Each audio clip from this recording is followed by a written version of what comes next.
Selamat datang, penjelajah waktu. Pernahkah kamu mendengar bisikan para dewa di balik badai atau jejak raksasa yang terukir di pegunungan? Di lekuk waktu, kita akan membuka lembaran kuno dan mengungkap cerita-cerita yang membentuk peradaban. Bersiaplah, karena mitos lebih dari sekadar dongeng Cleopatra. Sang Ratu Mesir yang mengubah sejarah dua kekaisaran. Sosok Cleopatra, 7 Ratu Mesir terakhir dari dinasti Ptolemaic, telah menjadi subjek perdebatan, karya seni, dan kisah selama lebih dari 2 milenium. Sejak abad pertama Masehi, ia digambarkan oleh penyair dan seniman. Namun kebanyakan dari penggambaran ini datang dari orang-orang Romawi yang menjadi musuhnya. Inilah yang menciptakan dua versi utama tentang dirinya. Versi yang saling bertolak belakang dan menentukan bagaimana kita melihatnya hari ini. Versi pertama menggambarkannya sebagai seorang wanita chic yang penuh tipu muslihat. Sosok penggoda ulung yang berhasil menjebak dan membuat perselingkuhan dengan dua jenderal terbaik Roma, Julius Caesar dan Mark Antony. Kisah ini berfokus pada bagaimana ia menggunakan daya tariknya semata untuk bertahan hidup. Dan pada akhirnya, konon menghancurkan kedua pria tersebut dan mengakhiri Republik Romawi. Namun, versi yang kedua dan yang lebih akurat dalam konteks politik melukiskannya sebagai salah satu wanita paling kuat dan cerdas dalam sejarah. Selama 22 tahun masa pemerintahannya, ia berhasil menjaga Mesir tetap stabil, makmur, dan independen di tengah dominasi kekaisaran Romawi yang terus meluas. Kecantikannya memang diakui, namun keberhasilan dan kekuatannya bukan hanya bersumber dari daya tarik fisik semata, melainkan dari ambisi strategisik, dan yang paling utama, kecerdasan luar biasa yang ia miliki. Mesir dan Roma saat itu berada dalam hubungan yang sangat tidak baik, not in good terms, sehingga narasi Romawi seringkali memasukkan rumor dan stereotip negatif untuk merendahkan ratu dari negara yang mereka dominasi. Masa muda, pendidikan, dan dinasti Ptolemaic yang lemah. Latar belakang keluarga dan kelahiran, Cleopatra lahir pada tahun 69 sebelum Masehi di Alexandria, sebuah kota yang didirikan oleh Alexander Agung dan menjadi pusat kebudayaan di zaman kuno. Ia adalah keturunan dari Wangsa Ptolemy atau Ptolemies yang berasal dari Makedonia, bukan Mesir asli. Dinasti Ptolemaic yang berkuasa sebelum dirinya, sayangnya, dikenal kurang kuat dan kurang cerdas. Ayahnya, Ptolemy XII, adalah salah satu pemimpin yang kurang bijaksana, menyebabkan penderitaan rakyat. Rakyat sangat membenci Ptolemy XII karena kedekatan dan hubungan baiknya dengan Roma yang dianggap sebagai penjajah. Ketika Cleopatra baru berusia 4 tahun, warga Alexandria rusuh dan mengusir Ptolemy XII keluar dari Mesir. Ayahnya melarikan diri ke Roma, dan kakak perempuannya, Bernice, naik takhta menjadi ratu. Namun, hanya 3 tahun kemudian, Ptolemy XII kembali ke Mesir dengan bantuan jenderal Romawi, Pompey. Ia merebut kembali kekuasaannya, dan perintah pertamanya adalah membunuh Bernice, putri sulungnya sendiri. Keluarga Cleopatra adalah sarang intrik dan persaingan. Setelah Bernice dieksekusi, putri tertua berikutnya, Cleopatra Trifana, juga meninggal, dan banyak sejarawan percaya ia diracun oleh salah satu saudaranya. Cleopatra dan saudara perempuannya, Arsinoe, menjadi putri tertua yang tersisa, bersama dua adik laki-laki mereka yang kelak akan memerintah sebagai Ptolemy XIII dan Ptolemy XIV dalam tradisi Ptolemaic. Cleopatra yang beranjak dewasa dipaksa menikah dengan adik laki-lakinya, Ptolemy XIII, sebagai bagian dari aturan untuk berbagi tahta. Mengetahui nasib tragis kakak-kakaknya, Cleopatra menjalani pernikahan ini dengan penuh kewaspadaan. Senjata rahasia, kecerdasan, dan bahasa untungnya, Cleopatra telah dipersiapkan sejak kecil sebagai penguasa. Ia menerima pendidikan luar biasa di istana, diajarkan oleh orang-orang terpelajar dan terhebat di masanya. Kecerdasannya tidak main-main.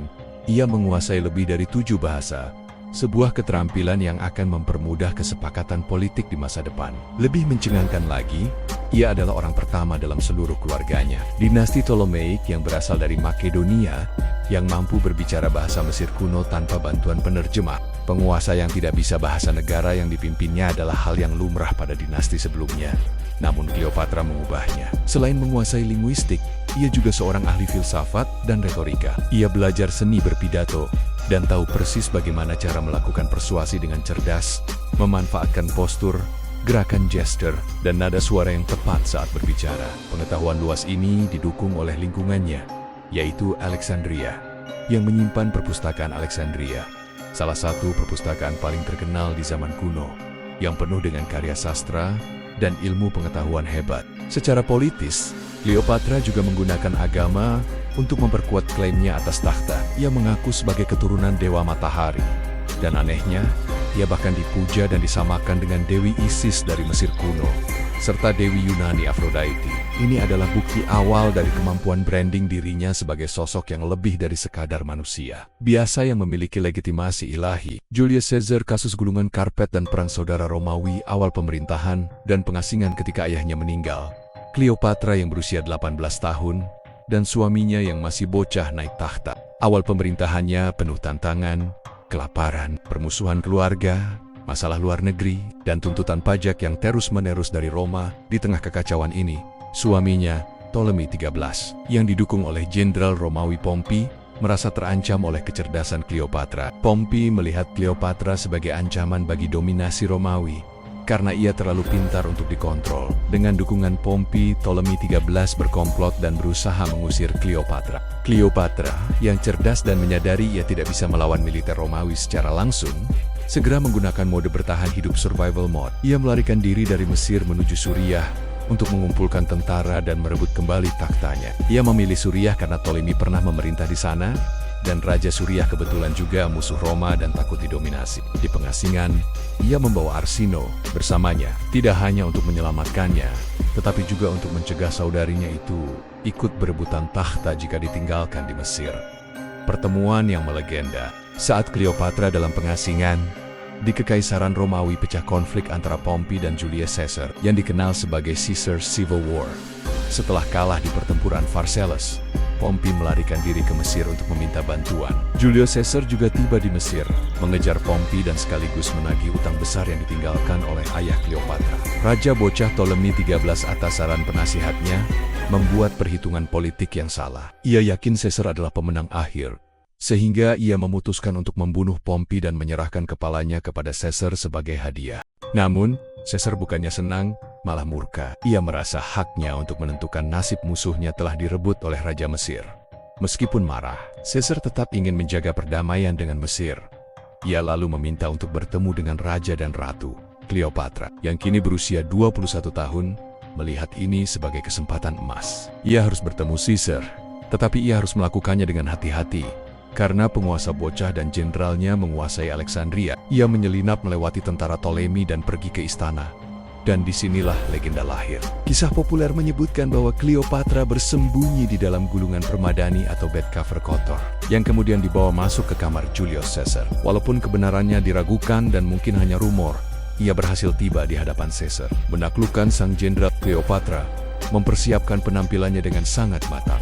Ia tampil mempesona dan membuat Caesar terpesona. Sekarang, Julius Caesar berada di pihak Cleopatra, dan ini membuatnya lebih mudah untuk menyingkirkan adik sekaligus suaminya yang bocah. Lagi pula, sejak pembunuhan Pompey, Caesar tidak senang pada Ptolemy. Cleopatra meyakinkan Caesar bahwa dirinya lah yang pantas menjadi penguasa Mesir. Namun, Arsinoe, saudari Cleopatra yang lain, juga berkomplot dengan faksi anti-Caesar dan ingin merebut kekuasaan. Banyak bangsawan di istana Mesir mendukung Arsinoe dan bergabung dalam konspirasi melawan Cleopatra. Keputusan Caesar untuk mendukung Cleopatra memicu kemarahan Ptolemy XIII yang menyatakan perang terhadap Julius Caesar, sebuah peristiwa yang dikenal sebagai pengepungan Alexandria, the Siege of Alexandria. Pertempuran sengit terjadi. Setelah bala bantuan Romawi tiba, Caesar mengalahkan pasukan Ptolemy di pertempuran Sungai Nil. Firaun bocah itu pun tenggelam di sungai. Buah cinta dan ancaman di Roma setelah kemenangan itu. Julius Caesar dan Cleopatra menjalin hubungan cinta yang menghasilkan seorang putra Ptolemy Caesar, yang lebih dikenal sebagai Caesarion. Caesar kemudian kembali ke Roma, meninggalkan 15.000 prajurit terbaiknya untuk menjaga ratu dan adik laki-lakinya yang baru Ptolemy XIV. Di Roma, Caesar disanjung sebagai pahlawan. Selama di Mesir, ia terpesona oleh budaya dan pengetahuan Mesir, sehingga sekembalinya ia mereformasi kalender, menugaskan sensus, membangun perpustakaan umum, dan mengusulkan banyak proyek infrastruktur. Ia bahkan membangun kuil baru dan membuat patung Cleopatra yang memegang Caesarion sebagai hadiah atas kemenangannya. Senat menjadikan Caesar sebagai diktator. Cleopatra kemudian menyusul Caesar ke Roma. Kedatangan dan pengaruhnya menimbulkan ketakutan di antara beberapa orang Romawi. Mereka khawatir Caesar akan menunjuk Caesarion sebagai ahli warisnya, dan lambat laun, Cleopatra akan menguasai kekaisaran Romawi melalui putranya. Kekhawatiran ini ditambah ketakutan bahwa Caesar akan menjadi kaisar, memicu konspirasi besar. Akhirnya, pada tahun 44 sebelum Masehi, Julius Caesar dibunuh oleh politisi Romawi setelah rapat Senat.